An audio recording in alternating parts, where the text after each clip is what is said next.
July August গণ অভ্যুত্থানে অংশ নেওয়া ছাত্র জনতার বিরুদ্ধে দায়ের করা 752টি হয়রানিমূলক মামলা প্রত্যাহার করেছি। ইচ্ছামতো একে তাকে ট্রান্সফার করা আগের চেয়ে অনেক কঠিন হয়ে যাবে।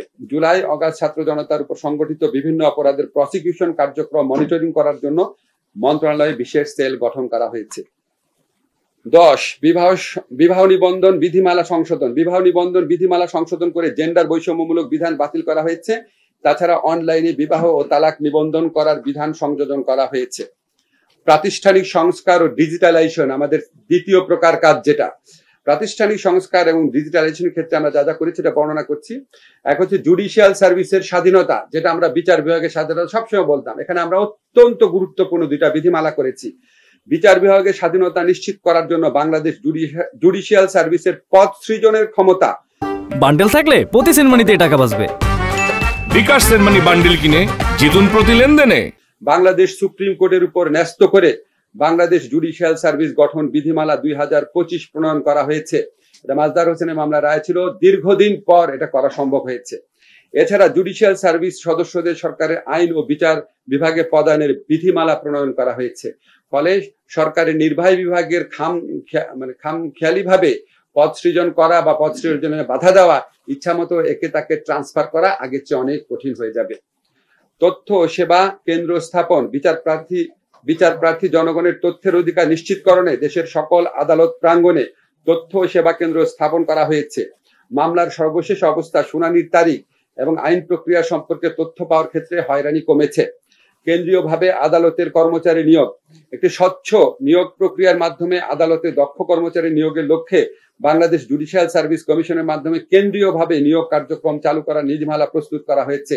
আপনারা জানেন কোর্টে সাপোর্ট স্টাফদের সম্পর্কে কমপ্লেইন থাকে, এই জন্য ওরা দুর্নীতি করে, কারণ ওদের নিয়োগ প্রক্রিয়াতেই অনেক দুর্নীতি হয়। এই জন্য আমরা জুডিশিয়াল সার্ভিস কমিশনের মাধ্যমে করব। আমরা বিধিমালা করেছি, এটা প্রয়োজনীয় অ্যাপ্রুভাল পাওয়ার পর এটার মাধ্যমে আইন বিভিন্ন আদালতে কর্মচারী নিয়োগ করা হবে। দুর্নীতি প্রতিরোধ কার্যক্রম। অধস্তন আদালতের বিচারকদের সম্পত্তির হিসাব গ্রহণ এবং সংগৃহীত হিসাবের নথিসমূহ পর্যালোচনা করে ব্যবস্থা গ্রহণ করা হয়েছে। সাব রেজিস্ট্রারদের জন্য ব্যক্তিগত তথ্য বিবরণী তৈরি করা হয়েছে। তারপরটা হচ্ছে prosecution monitoring cell. July August ছাত্র জনতার উপর সংগঠিত বিভিন্ন অপরাধের প্রসিকিউশন কার্যক্রম মনিটরিং করার জন্য মন্ত্রণালয়ে বিশেষ সেল গঠন করা হয়েছে। বিচার কার্যক্রম ডিজিটালাইজেশন। বিচার কার্যক্রম দ্রুততর করার লক্ষ্যে ডাক্তার, ম্যাজিস্ট্রেট এবং অন্যান্য সরকারি চাকরিজীবীদের অনলাইনে সাক্ষ্য গ্রহণের জন্য আইন মন্ত্রণালয়ের পত্রের আলোকে Bangladesh supreme court practice direction জারি করেছে। বিদ্যমান আদালত ব্যবস্থাকে পুরোপুরি ডিজিটালাইজ করার লক্ষ্যে প্রাথমিকভাবে ঢাকা ও চট্টগ্রামের দুটি পারিবারিক আদালতকে সম্পূর্ণভাবে পেপারলেস হিসাবে প্রতিষ্ঠার কাজ চলমান রয়েছে। তারপর হচ্ছে আইন মন্ত্রণালয়ের ডিজিটালাইজেশন। আইন ও বিচার মন্ত্রণালয়ের 50% নথি নথির মাধ্যমে নিষ্পত্তি করার লক্ষ্যমাত্রা অর্জিত হয়েছে। এই মন্ত্রণালয়ের অ্যাটাস্টেশন সেবাকে 100% অনলাইন প্রক্রিয়ায় রূপান্তর করা হয়েছে। অনলাইন বেইল বন্ড, আপনারা জানেন বেইল বন্ড দাখিল দিয়ে বিভিন্ন দুর্নীতি অনিয়ম হয়। বিচার প্রার্থী জনগণের জামিন প্রাপ্তি সহজীকরণের লক্ষ্যে অনলাইনে বেল বন্ড জমা দেওয়ার নিমিত্তে প্রথমবারের মতো সফটওয়্যার প্রস্তুত করা হয়েছে। শীঘ্রই পরীক্ষামূলকভাবে সফটওয়্যার ব্যবহার শুরু হবে। আমাদের থার্ড ক্যাটাগরি অফ কাজ, যেটা ছিল হয়রানিমূলক মামলা প্রত্যাহার। আপনাদের প্রথমেই বলে রাখি, হয়রানিমূলক মামলা প্রত্যাহার করার জন্য আমাদেরকে মামলার এজাহার, আমাদেরকে চার্জশিট সহ বিভিন্ন দলিল পরীক্ষা করতে হয়।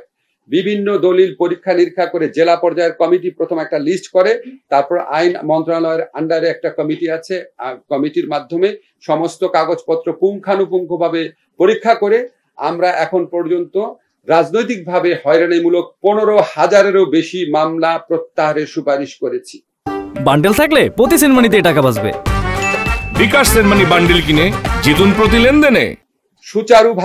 সুচারুভাবে ভুক্তভোগীদের এই সুযোগ দেওয়ার জন্য গণবিজ্ঞপ্তি জারি করা হয়েছে। আপনারা দেখবেন কোন রাজনৈতিক দল বলে ওনাদের আমরা মামলা প্রত্যাহার ঠিক মতো করি নাই, আমরা গণবিজ্ঞপ্তি দিয়েছি। আমাদের কাছে যারা রেসপন্ড করছে, যে সমস্ত রাজনৈতিক দল, তাদের 70-80% মামলা, অন্তত 70-80% মামলা যেটা তারা সাবমিট করেছে তা প্রত্যাহার করা হয়েছে।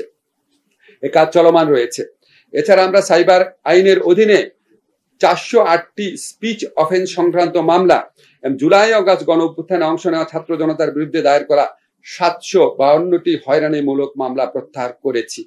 এই যে 16,000 মোট মামলা প্রত্যাহার করা হয়েছে, এটার কারণে কয়েক লক্ষ রাজনৈতিক নেতা কর্মী এবং স্বাধীন মতের মানুষ হয়রানি থেকে রেহাই পেয়েছে।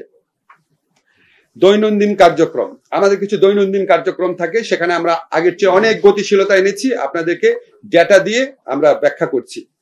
বর্তমান সরকারের কার্যকালে আইন মন্ত্রণালয়ের দৈনন্দিন কার্যক্রমে লক্ষণীয় গতিশীলতা বৃদ্ধি পেয়েছে।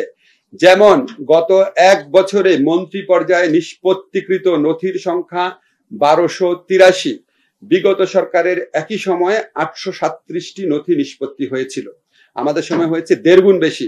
গত 1 বছরে আইন মন্ত্রণালয় সরকারের বিভিন্ন মন্ত্রণালয় বিভাগ সহ অন্যান্য দপ্তরে 391টি বিষয়ে আইনি মতামত প্রদান করেছে। গত সরকারের আমলে এটা ছিল 180।